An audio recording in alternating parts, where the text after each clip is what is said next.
শাসক গোষ্ঠী বলতে কি মমতা আমার খালা হয়, আমাকে টাকা ভরে ভরে এখানে পাঠিয়েছে।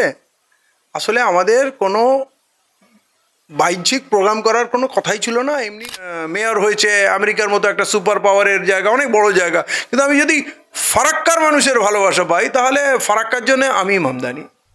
এখানে এই একটা এসআইআর আনা হয়েছে যাতে ওই সমস্ত কথাগুলো ভুলিয়ে, ইস্যুগুলো ভুলিয়ে দেওয়া যায়। আর একটা বড় যন্ত্রণা দিয়ে পুরনো ছোট যন্ত্রণাগুলোকে অবশ্য কোনোটাই যন্ত্রণা ছোট না, কিন্তু এইটা তো অস্তিত্বের লড়াই না। আমার ভোটার লিস্টের নাম থাকবে কিনা, আমার নাগরিকত্ব থাকবে কিনা, আমি ডিটেনশন ক্যাম্পে চলে যাবো কিনা, আমাকে বাংলাদেশে পাঠানো হবে না, এত ভয়ঙ্কর আতঙ্ক তৈরি করা হলো যে মানুষ এখন পুরনো ব্যথাগুলো সব ভুলে গেছে। এটা সিম্পল একটা কীরকম জিনিস জানেন তো? আপনি নতুন জুতো পরে মসজিদে গেছেন, খুব ভালো শখ করে একটা জুতো কিনেছেন, মসজিদ থেকে নামাজ পড়ে বেরিয়ে দেখছেন জুতোটা চুরি হয়ে গেছে, পাচ্ছেন না। আপনি পাগলের মতো এদিক ওদিক খুঁজে বেড়াচ্ছেন, একে ধরছেন ওকে ধরছেন, মানে এত শখের একটা দামি জুতো কিনেছেন। সেই সময় একজন লোক এসে বললো, দাদা এইটা কি আপনার জুতো? আরে বলো, আল্লাহ তোমার ভালো করুক, তুমি খুঁজে দিলে। কিন্তু ও বেটা চুরিটা ওই করেছিল, যন্ত্রটা আপনাকেই দিয়েছে, হয়রান আপনাকে করেছে, আবার আপনাকেই জুতো সাপ্লাই করছে, ঠিক আছে? আপনি তাকে মন খুলে দোয়া দিচ্ছেন। আমার শ্রীমতী মমতা বন্দ্যোপাধ্যায় সেই কাজটা মোদির সঙ্গে মিশে করেছে, যে এদের এরকম একটা গাড্ডায় ফেলো আর আমি এদের থেকে গাড্ডায় বার করবো। আপনি তখন যে এসআইআর-এর বিরোধিতা করলো, বুক চিতিয়ে দিল, আমি হতে দেবো না, সেই আবার অফিসার রিক্রুট করলো, তাদের ট্রেনিং দিল। এখন দেখুন প্রতি পাড়ায় সব ক্যাম্প লাগিয়ে মমতা খিলখিল করে হাসছে, অভিষেক হাসছে, ছবি লাগিয়ে তারা দিনরাত চা খাচ্ছে, লোককে চা খাওয়াচ্ছে আর এসআইআর করছে। এখন বললো আমরা, এখন আমার কাছে বড় প্রশ্ন কি জানেন তো? আমি কার টাকাটা নেবো আর কার টাকাটা নেবো না। কারণ যারা অন্যায় অত্যাচার করে টাকা জোগাড় করেছে, যারা সুদের ব্যবসা করে টাকা জোগাড় করেছে, যারা অন্যের জমি দখল করে বিল্ডিং করে খুন মার্ডার করে টাকা জোগাড় করছে, তাদের একটা পয়সা আমার জন্য হারাম। অর্জুনপুরের প্রোগ্রামটা এটা বাই প্রেশার এসছে যে প্রোগ্রাম নিতে হবে। এবং আপনাকে সত্যি কথা বলছি, আজকের দিনে আমার কাছে প্রেশার আছে, আমাকে শুধু তারিখ দিতে হবে। এবং প্রত্যেকে বলছে আপনি শুধু আসুন, আমরা প্রোগ্রাম করব, খরচ সব আমাদের। কত 10,000 15,000 টাকা একটা খরচ হয়। তো এখানে আমি কোথাও দাঁড়ালে আমার সঙ্গে যত লোক থাকে, একটাও চায়ের পয়সা আমাকে দিতে হয় না, আমার গাড়ি ভাড়া লাগে না। আমার এখানে যারা সতীর্থ আমার ভাইরা আছে, তাদের কখনো বাইক, তখন 4 হুইলার, তারা নিজে এসে দাঁড়িয়ে যায় এবং তাদের মধ্যে প্রতিযোগিতা হয় যে আমার গাড়িতে আপনাকে বসতে হবে, আমার বাইকে বসতে হবে। তো আমার তেলের পয়সা আপনি যদি পান, আর মানুষ যদি বলে যে না টাকা আমাদের দিতে হবে না, টাকা আমরা দেব। আপনি সেদিনে মমরেজপুরে দেখেছিলেন, সেইখানে আমরা প্রকাশ্য ডাক দিলাম 2600 টাকা। বিধানসভা নির্বাচন অনেক দেরি, এখন থেকেই আপনারা দেখতে পাওয়া যাচ্ছে যে আজাদ সমাজ পার্টির ব্যানারে জনসভার পর জনসভা করছেন ফারাক্কায়। মাত্র কয়েকদিন আগে একটা মমরেজপুরে আপনারা অলরেডি জনসভা করেছেন এবং আগামী কয়েকদিনের মধ্যেই, যেটা আপনারা প্রচার করেছেন দেখেছি, যে 26 তারিখে আবারও একটি জনসভার ডাক দিয়েছেন অর্জুনপুরে। বিষয়টা হচ্ছে যে একটা অংশের মানুষ প্রশ্ন, মানে চাপা একটা প্রশ্ন মানুষের মধ্যে উঠে আসছে যে এরা টাকা কোথা থেকে পাচ্ছে, ফান্ডিং কোথা থেকে আসছে। কেউ কেউ হয়তো এরকমভাবে হয়তো অভিযোগও আনছে যে এদেরকে শাসক গোষ্ঠী হোক বা কোনো একটা দল ফান্ডিং করছে। বিষয়টাকে নিয়ে কী বলবেন? শাসক গোষ্ঠী বলতে কি মমতা আমার খালা হয়, আমাকে টাকা ভরে ভরে এখানে পাঠিয়েছে।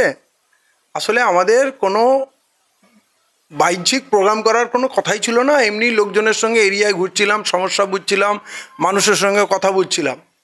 কিন্তু হলো কি, মমরেজপুরের ওখানে একটা স্কুলে এসআইআর নিয়ে একটা সেমিনার ছিল, তাতে আমাকে আমন্ত্রণ করে এবং তারা তাদের মতো ফেসবুকে কিছু পোস্ট দেয়। তারপরে তাদের উপরে সবাই এমনভাবে ঝাঁপিয়ে পড়ে, তাদেরকে এত মেন্টাল টর্চার করে।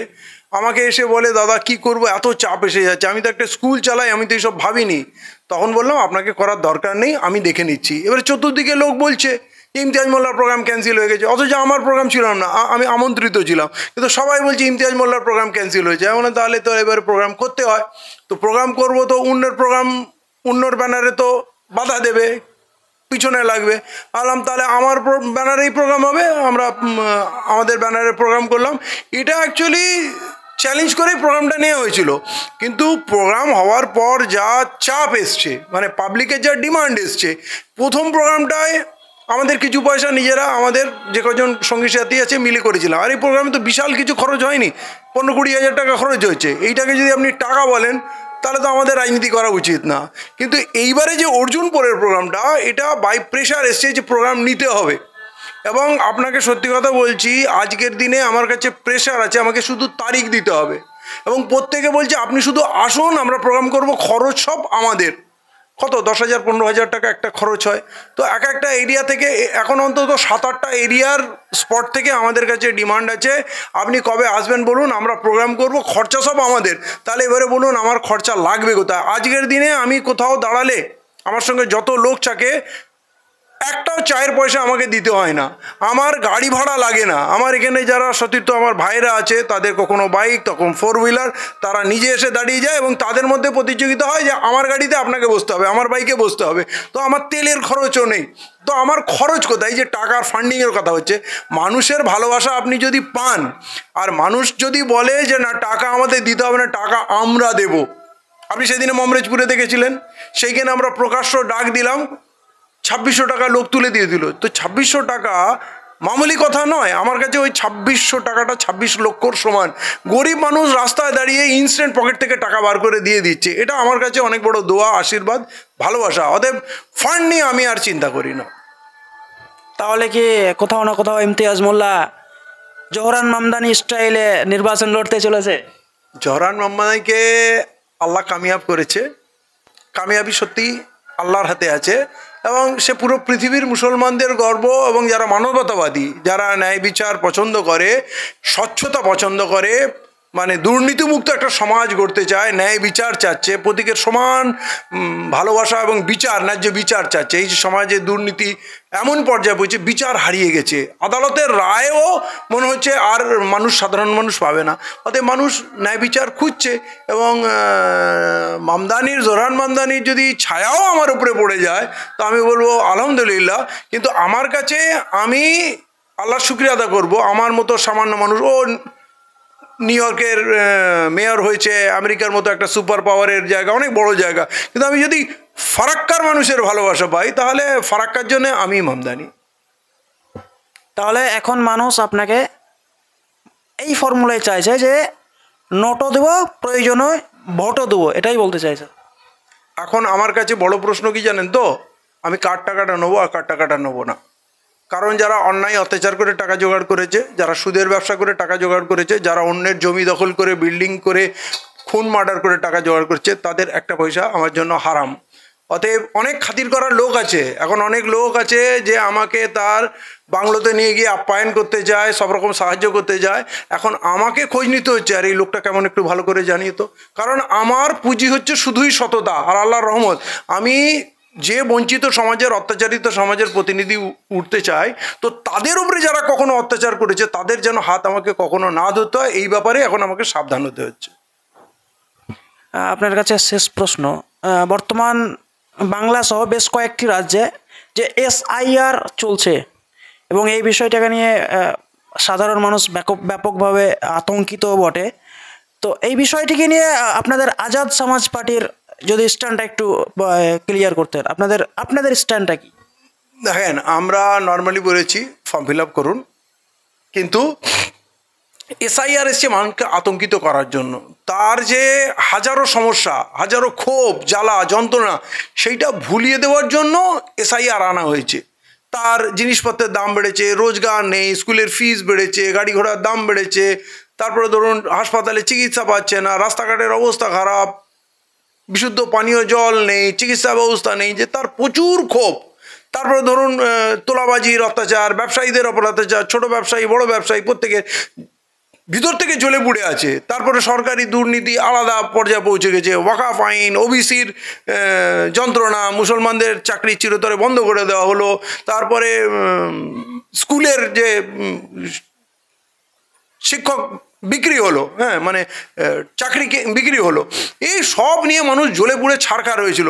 তার মাঝখানে এই একটা SIR আনা হয়েছে যাতে ওই সমস্ত কথাগুলো ভুলিয়ে, ইস্যুগুলো ভুলিয়ে দেওয়া যায়।